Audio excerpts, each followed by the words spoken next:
आप गलत समझ रही हैं। अभी उसका प्रयास भले तुमको बहुत कमजोर दिखाई दे रहा है, लेकिन उसने पूर्व में शुभ कर्म किए हैं।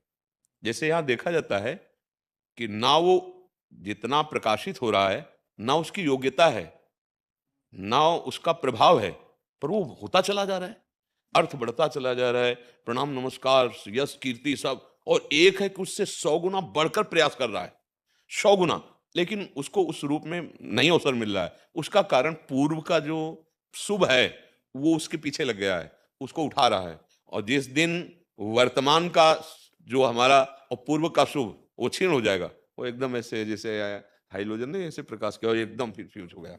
अच्छा, अब वो जो प्रयासरत है, बिल्कुल धर्म से चल रहा है, बहुत अच्छी तरह से चल रहा है, प्रकाशित नहीं हो पा रहा, तो उसका जो पूर्व का पाप है, अशुभ है, वो उसका भस्म हो रहा है, वो बाधा पहुंचा रहा है, और बाधा पहुंचाते पहुंचाते नष्ट हो रहा है। और जे ही वो प्रकाशित होगा तब उसका ये मतलब आंतरिक रहस्य है कि शुभ और अशुभ कर्म देखा जाता है कि ना उतना पढ़े लिखे हैं और ना कोई प्रयास करता है, और बड़ा वैभव बड़ा सब मतलब बड़ा तो फिर उसका पुण्य तप पूर्व का वो काम कर रहा है, वर्तमान का नहीं है। आप वर्तमान में जो कर रहे हैं वो सत है, परम कर्तव्य कर रहे हैं, पर आपका प्रकाश नहीं हो रहा क्योंकि आपका पूर्व का अशुभ उसमें बाधा दे रहा है। कई बार हमने बताया है कि विद्यारण्य नाम के एक बहुत बड़े सन्यासी हुए हैं। हाँ, वेदांत दर्शन की बहुत सुंदर व्याख्या करने वाले महापुरुष हुए। तो ब्राह्मण वंश में उनका जन्म हुआ था। माता पिता अर्थ की अव्यवस्था थी, उनकी सेवा के लिए अर्थ चाहिए था, तो उन्होंने वेद माता गायत्री का अनुष्ठान किया। 24 लाख का एक पुरस्चरण होता है, एक पुरस्चरण किया, पर कोई नहीं। 2 3 4 वो मतलब हट करके कि हम माता गायत्री से ही लेंगे। 23 पुरस्चरण के 24 लाख के, तब तक माता पिता पधार गए।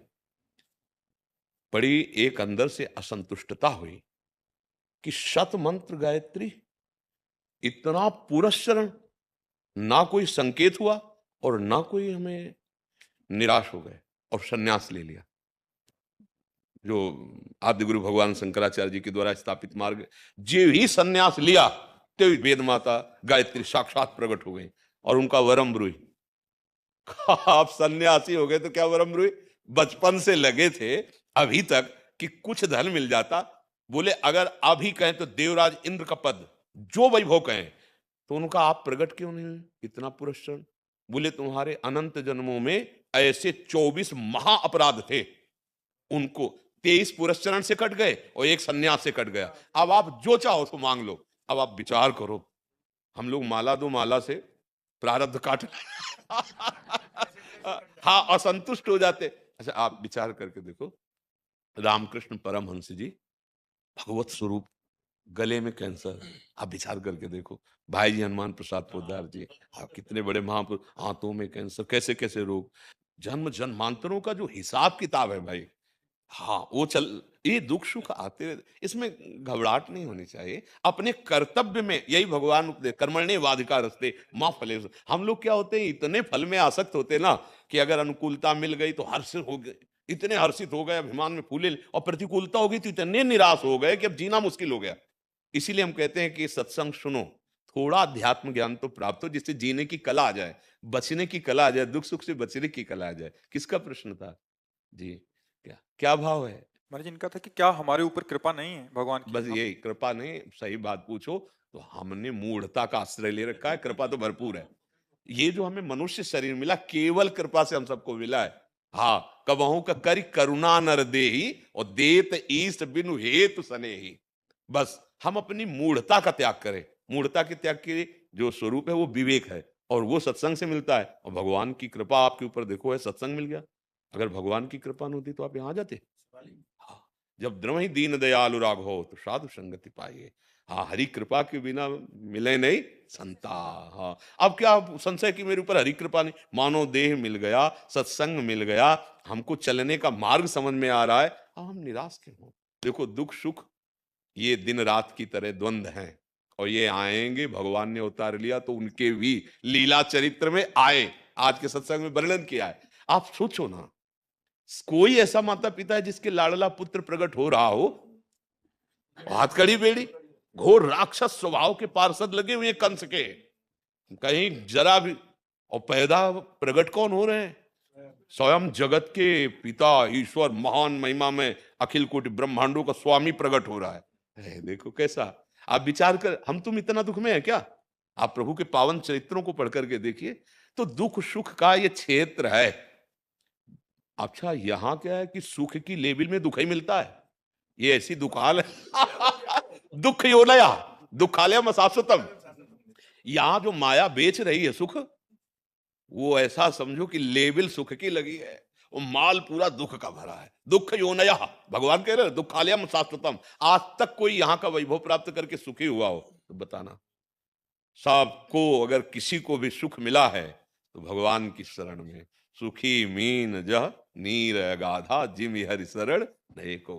भगवान की शरण होकर जिसने नाम जब भगवान का किया और विवेक से, दुख आया तो भूला नहीं, सुख आया तो फूला नहीं, वो निकल गया, वो माया बंधन से निकल। तो मुझे लगता है कि थोड़ा सा सत्संग के द्वारा बुद्धि जागृत की जाए। हम हार गए तो निराश ऐसे हो गए कि अब जीना मुश्किल है। हार गए तो क्या हुआ? हमारा कर्तव्य, हमने अभ्यास किया, प्रयास किया, हम 1000 बार प्रयास करेंगे और विजय प्राप्त करेंगे। हर भगवान के हम अंश हैं, हार जाना कोई बड़ी बात थोड़ी। रात नहीं आएगी, रोक ले कोई तपस्वी, कोई भजनानंदी, एक से एक हुए कि भैया आप दिन ही रहेगा, रात नहीं, कोई रोक के दिखावे, क्योंकि बना है। ऐसे ही भारी तपस्या है, लेकिन शरीर में अगर दंड आना है तो बोले यहां से गलता लग गया, कीड़े पड़ गए, ये कष्ट, ये द्वंद्व है, ये प्रकृति के रचे शरीर में आएंगे। भजन का फल है, इनसे अपने आप को बचा लेना। दुख सुख में सम रहकर भगवान के चिंतन के बल से सहते हुए निकल जाना। ऐसा नहीं है कि भजन का फल है कि रोक दिया। किसी भी का जहां यहां जन्म हुआ है, वो फिर ये द्वंद्व चलते दिखाई देते हैं बाहर। वो अपने अंदर से अपने आप को बचा लेता है, अपने स्वरूप में स्थित होकर। बाहर ऐसा नहीं है। हाँ, वो तुम्हारे रोग जरूर ठीक कर सकता है अगर वो संकल्प करे, अपने शरीर के दंड को भोगता है। बड़े बड़े संतों में महिमा देखी गई कि वो, हाँ, आगंतुक जो आया है उसकी दुख निवृत्ति के लिए देखा कि अब दया आ गई, तो फिर वो भले अपने शरीर में ले ले, पर उसको, ये संतों का स्वभाव देखा है, पर भोग को भोगना पड़ा।